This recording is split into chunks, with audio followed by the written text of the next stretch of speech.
Hi once again and welcome to the Rooftop Tower Garden. I'm Brother Peter Reyes at ngayon naman ang didiscussing natin ay ang masarap na prutas ng mulberry at the same time yung health benefits ng kanyang mga dahon. Dito makikita natin yung mulberry ay merong mga bunga. Ganito itsura niya, parang may mga balahibo. Tapos kapag siya medyo mahihinog na, ganito itsura niya, maasim yan, kulay pula. Pero ang hinog niyan ay kulay itim na. Pero kadalasan nauunahan tayo ng mga ipon. Kaya wala na akong napipitas na hinog na mulberry. Kaya dapat sa umaga, makikipag-unahan ako sa mga ibon para mapitas ko ang mga hinog na mulberry. Ito, meron po ditong isa. Ayan. Pero pag mas maitim po, mas matamis. Mamimitas na tayo ng mga dahon ng mulberry at ito ay gagawin natin. At mamaya didiscussing ko ang top 5 health benefits naman ng mulberry leaves tea.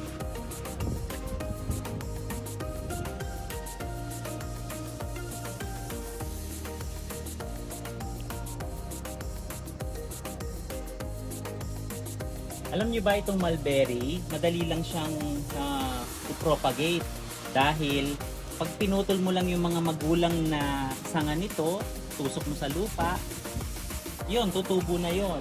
Actually, sa akin dito, 3 to, nakatanim lang siya sa mga malalaking paso at kita nyo naman, ang lagu-lago. So, ito na yung ating mga dahon na gagamitin natin sa tsaa. Halika, samahan nyo ako. Ito na po yung ating mga dahon. Samahan niyo po ako at gagawin nating tsaa. Let's go!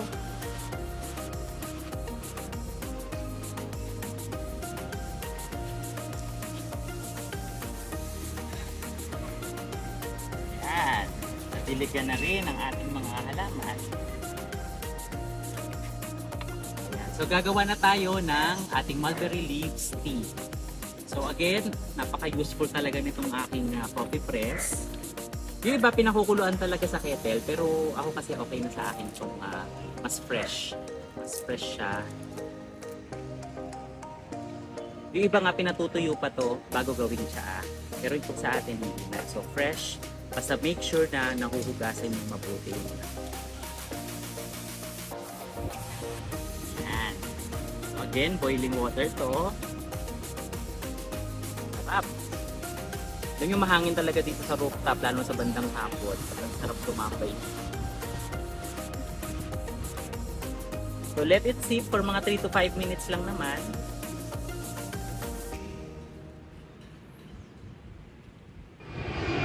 Ito plano na naman.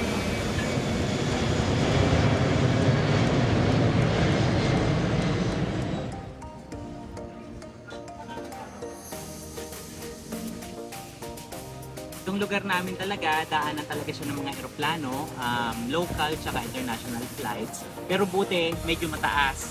Kasi kung mababa yan, napakaingay niya. So parang ano na rin, parang dagdag na rin sa view, parang sightseeing din. At the same time, dito rin dumadaan yung mga ferry boat na papuntang Intramuros, papuntang Escolta. Next time, pag may dumaan at natsyempohan, ipapakita ko sa inyo. The top 5 health benefits ng mulberry leaves tea. Number 1. Ang mulberry tea ay magaling daw sa ating balat. So nakakatulong to sa pagpapakinis at pagpapaganda ng ating complexion. Number 2. Magaling din ito sa relaxation at sa sleep. So nakakapagpa-relax siya.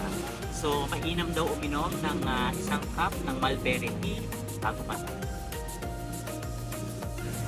Number 3. According to medical studies, ang mulberry tea or mulberry extract ay magaling din sa ating mga kidneys. Number 4.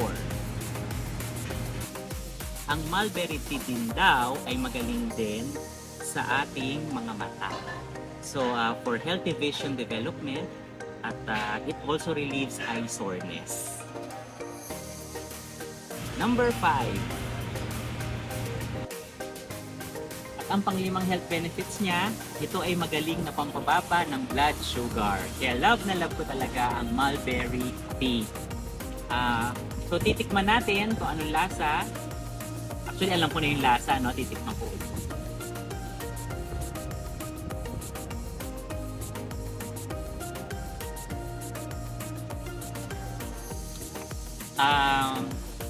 Ganun din, herb, lasang herb yung lasang dahon, yung kanyang lasa. Kaya kung ayaw nyo ng ganung lasa, pwede nyo siyang lagyan ng kahit kaunting honey or stevia at patakan ng lemon or calamansi. So yan po ang top 5 health benefits ng mulberry at mulberry tea. Again, don't forget to like, comment, share, and syempre subscribe to our rooftop tower garden. Again, this is Brother Peter Reyes. Hanggang sa muli po. Bye!